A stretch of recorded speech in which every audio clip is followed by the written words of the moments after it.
Welcome to Discovering. Trout and salmon are a pretty popular species here in the UP, and I can tell you my three favorite places to find them. Lake Michigan, Chinook, Lake Superior, and in the frying pan.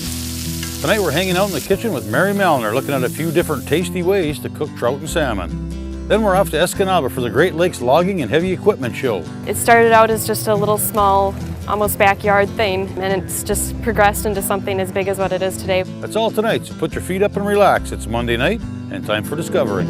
The secret streams that flow beneath the cliffs of colored stone, forests thick and healthy with birch and pine and oak, surrounded by the greatest lakes this world has ever known.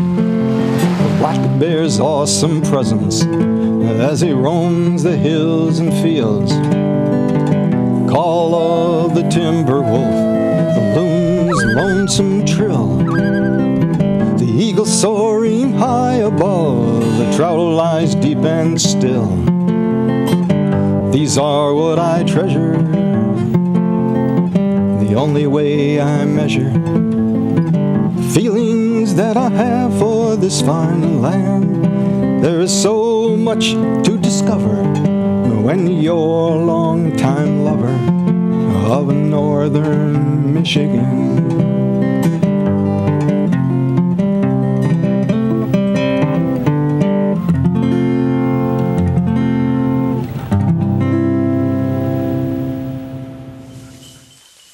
In the UP, we love to hunt and fish. And for a number of reasons, I suppose.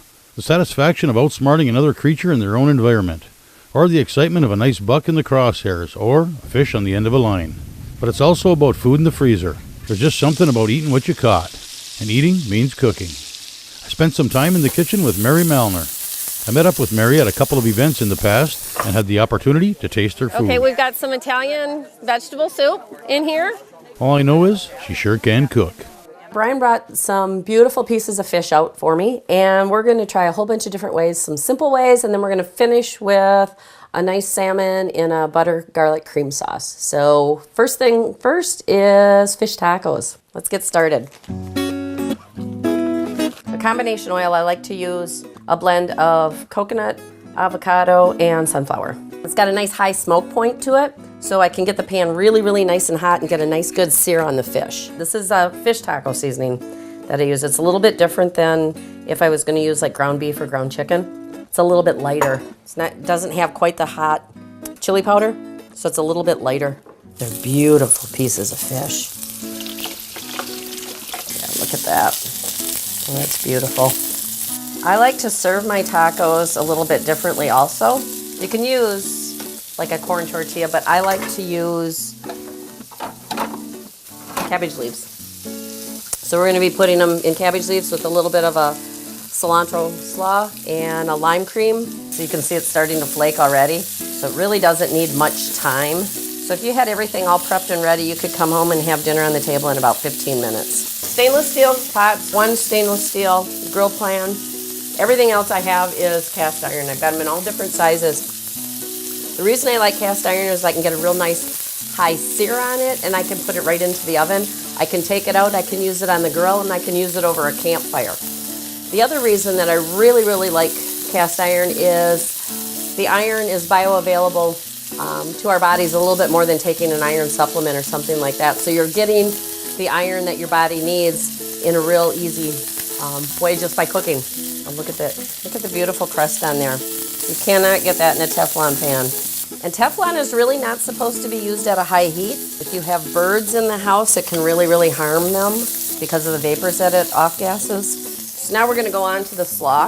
Some red cabbage, some slivered carrots, a little bit of Napa cabbage, and some sweet onion. And then the dressing that we're going to make, a couple tablespoons of sour cream, a little bit of mayo, really good. I'm going to do a fresh squeeze of lemon, catch the seeds. I'm going to put a couple of drops of lime oil. Really, really brightens it. Okay, so we're going to use a little bit of this in here, not too much.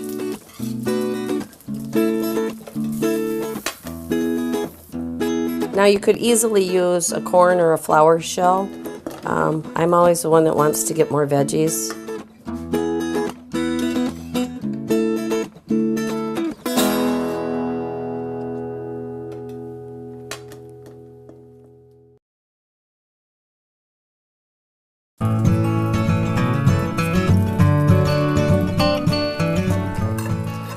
Now we've got some nice king salmon here that we're going to do two of my favorite ways. I have a friend that makes a sweet and spicy red pepper jelly. I put this on a lot of stuff, but it's really, really good on salmon. It's a little bit sweet, it's a little bit spicy. Works great on the grill or under the broiler. So we're going to put a nice layer of this on here.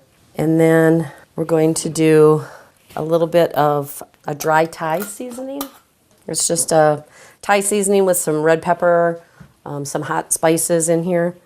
We're just going to put a little bit of that on and let it soak in. And then we're going to use some Kiwana Kitchen's hot pepper jelly. It's my second favorite. It's not quite as spicy as the red pepper. It's got a completely different flavor profile. So we're going to put this on, this one. And then we're going to use regular Old Bay. I like Old Bay for just about any fish. And we'll put a nice layer of that on. So we've got the grill heating. Again, with fish, we don't have to go very long as far as cooking time. So probably about 10 minutes, 10 to 12 minutes, and we should have this just perfect. The other thing that you can do with this sometimes is put it on a cedar plank, and that'll impart a little bit of another layer of flavor in there.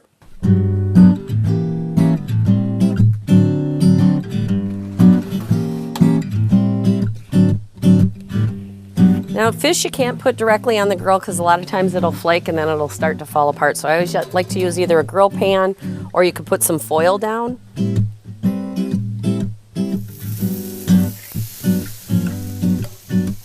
And we're just going to do it on one side. We're not going to flip this over at all.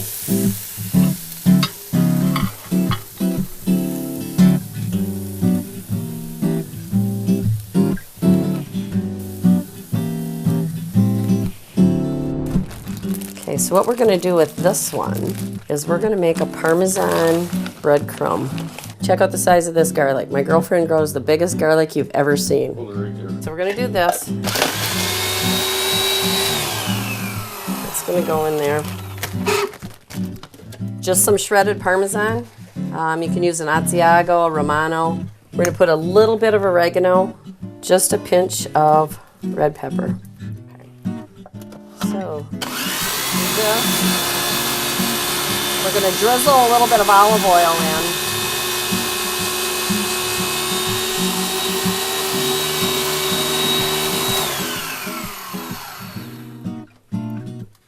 So what we're going to do is we're going to pile this on here. And then I've got some fresh sourdough. So we toasted that and made some breadcrumbs. The second piece, we're going to do just a little bit of lemon and herb seasoning on.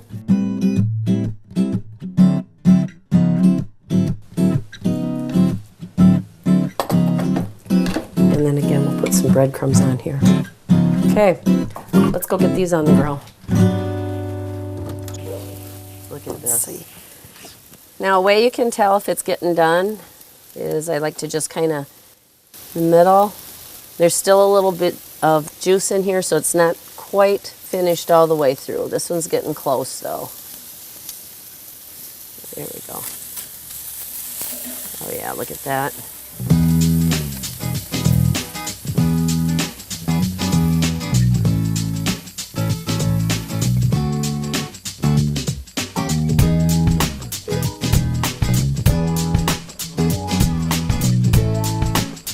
You have to try that.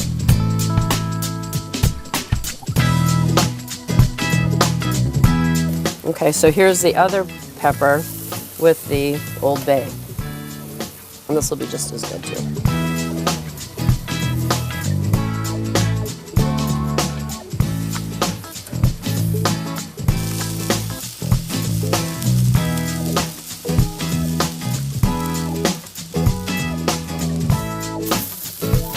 Okay, this one's almost done. Got a nice sear on the bottom, and the breadcrumbs are nice and toasty. Kind of caramelized. To me, that's a perfect piece of fish. That's the way I like it. Okay, so again, we've got a little bit of salmon here, and we're going to just season this top and bottom with salt and pepper. And I like to use a Himalayan pink salt because of the minerals in it. It doesn't raise blood pressure. It's got everything we need. We're going to make a salmon with a creamy garlic butter sauce. It's got a little bit of sun-dried tomatoes, kind of like on the Italian flair a little bit. The tang from the sun-dried tomatoes. It's got a little bit of an Italian herb in there. We're going to do some, a little bit of butter, and then finish it off with some cream and some Parmesan cheese. So it'll be a nice creamy sauce. And then we're going to serve that on top of a angel hair pasta mixed in with zucchini and carrot noodles. These are going to go really quick because they're nice and thin. You can see them starting to cook around the edge already. Anytime you're doing anything too, like in a pan where you want a really nice crust on it, you don't want to overcrowd the pan. You want to give it enough room so that everybody gets the same heat and it doesn't cool it down at all. So we're only going to leave this like this for about, maybe a minute and a half. And then we'll flip it over and get the other side, get a nice sear on the other side. More of a medium-high heat on here. So this side's done. We're going to flip these over. Again, really, really simple. We want to keep it really simple with fish, so not a lot of movement in the pan. As you saw with some of the other things we did out on the grill, real simple seasoning and a real simple technique. Fish is easy to cook. You shouldn't be afraid of cooking fish. We'll let this go for about a minute just to get a nice sear on that side. And then we'll take that out, and then we're going to make the cream sauce.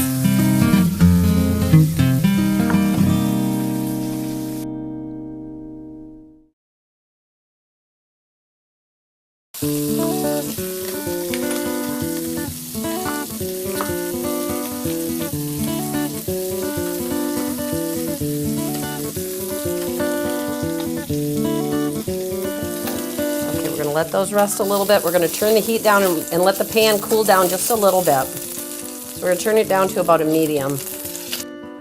A lot of times we need just a little tiny bit of fat to give us a satisfaction of the mouthfeel.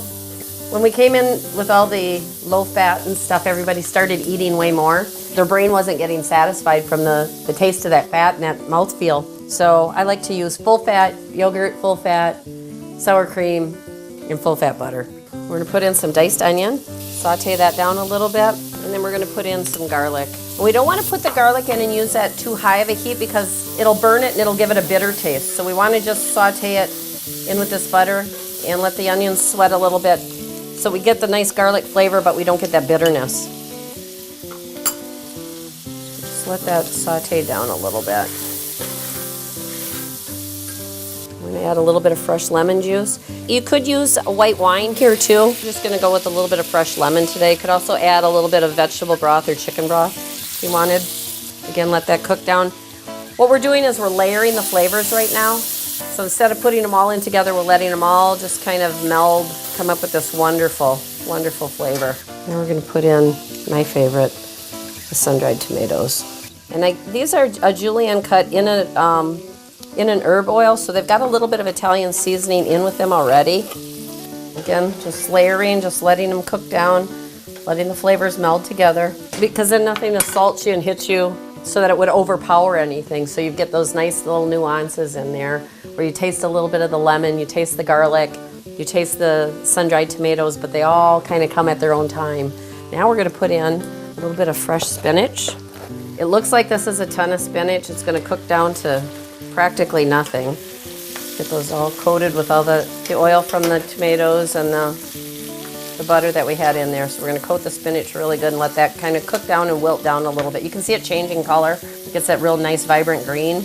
This is a good dish to cook at Christmas because it's got all the Christmas colors in it. We're going to turn it down to a low heat now and just let that all come together, and we're going to add the cream and then let it reduce down. And reducing down, the moisture is going to evaporate. So I'm going to use half and half, but then at the end I'm going to finish it with just a little bit of heavy cream. Isn't that beautiful? I tend to season as I go along. I don't like to add too much in the beginning. You can always add a little bit more later. You can't take out too much salt. You can't take out too much pepper. So you don't want to ever ruin a dish by over seasoning it. You can always add a little bit more. You can always even add a little bit at the table. And let that simmer right in the sauce. You can see how that has reduced down and the cream the half and half has really thickened. So it's going to make a beautiful pasta sauce. A lot of people don't think of pasta with fish. I think this is a really good combination. I'm going to use an angel hair pasta because it cooks really fast. Bring your water to a boil, put it in, let it boil for a couple of minutes, and then turn it off. And then instead of cooking the vegetable noodles, we're just going to drain and pour the hot water and the pasta over the top. And that'll keep them with a nice bite to them, and they won't be overcooked or anything. We've got our zucchini and our carrots already shredded. I just had them soaking in some cold water. So our pasta is done, and we're just going to pour it over the top. And this is just enough to cook it. This is a great way to get kids to eat more vegetables because they're still getting the pasta, they're still getting the spaghetti. These guys out. And we're going to finish the sauce. We're going to turn this up just a tiny bit. We're going to add just a swirl of heavy cream, and then we're going to finish it with a little bit of fresh parm and let that melt down a little bit.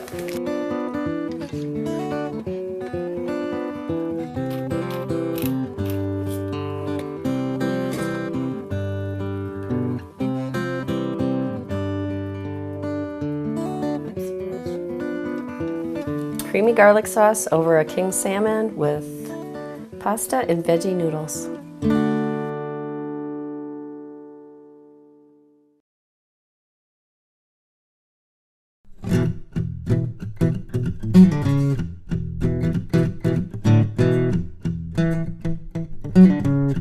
The logging industry is a great part of who we are here in the Upper Peninsula.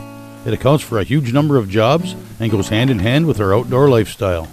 Methods and equipment have certainly changed considerably through the years. A great place to get a look at the many facets of the industry is the Great Lakes Logging and Heavy Equipment Expo, otherwise known as the Logging Congress. This year's event took place at the fairgrounds in Escanaba. I stopped in for a look. This is the Great Lakes Logging and Heavy Equipment Expo. It's in its 72nd year that we've been doing this, so it's gone through a number of different stages of the show. It started out as just a little small, almost backyard thing, and it's just progressed into something as big as what it is today. We have well over 300 exhibitors, and actually we have more booths this year than we've ever had before. So that's very exciting for us and for everybody involved.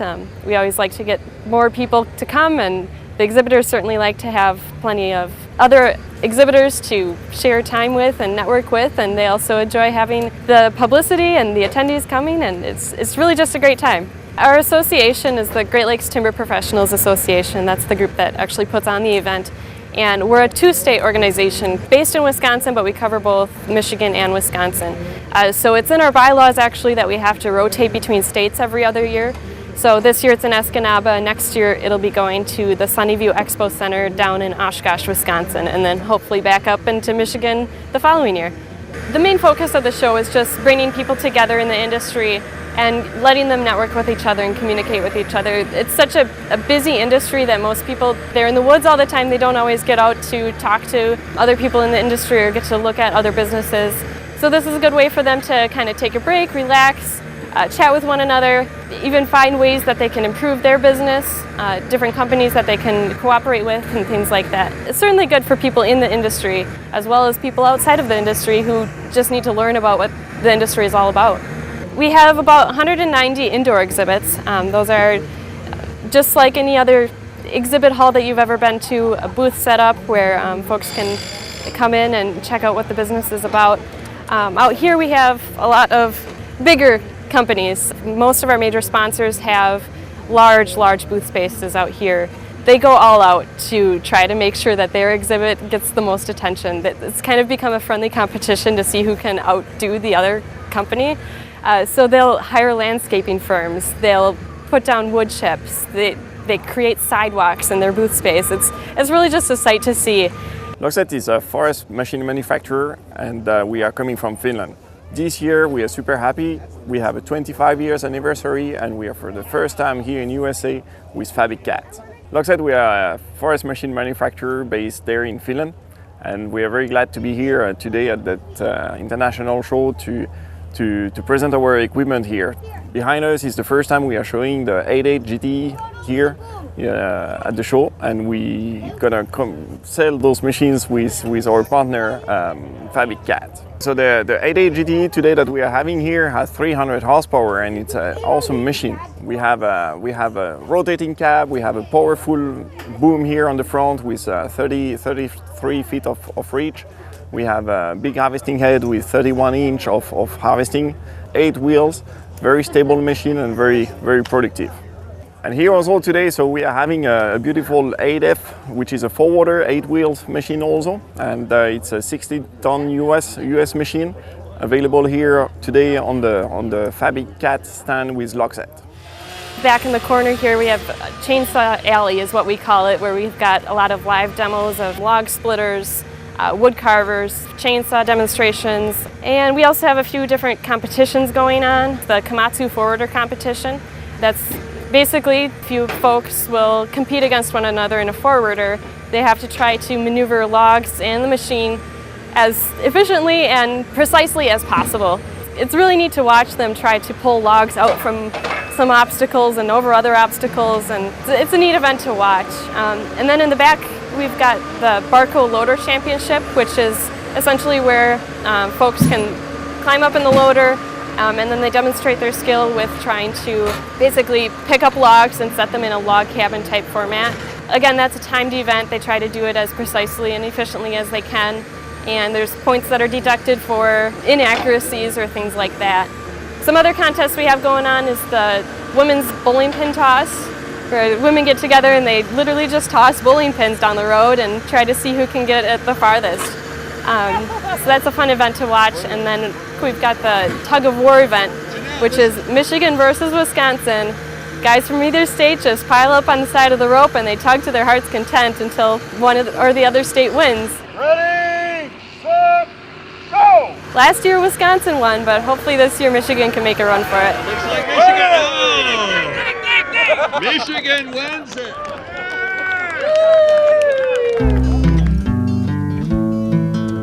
Well, that's it for tonight. If you'd like to keep tabs on what's coming up on Discovering or see where we've been, go to 906outdoors.com. Thanks for watching, and we'll see you next week right here on Discovering.